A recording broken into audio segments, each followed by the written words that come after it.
इतनी सर्दी। लो जी, सर्दी आ गई। हर तरफ बर्फ ही बर्फ हो रही है। मुझे तो बहुत ठंड लगती है। आप लोगों के क्या हाल है? आपको ठंड लग रही है कि नहीं? हेलो दोस्तों, क्या हाल चाल है? ठीक है, मैं भी ठीक हूँ। बात ये है कि सर्दी का मौसम आ गया। हर तरफ बर्फबारी, ठंडी हवाएं, बारिशें। अब तो ठंडे ठंडे पानी से नहाना पड़ेगा।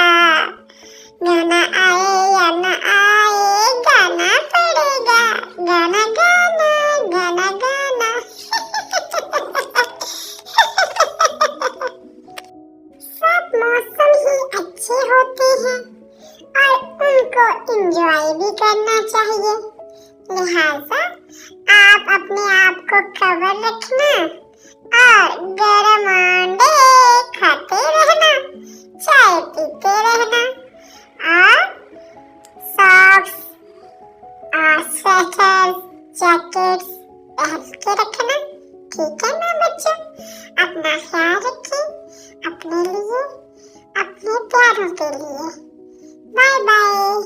मिलते हैं किसी और नई बात के साथ।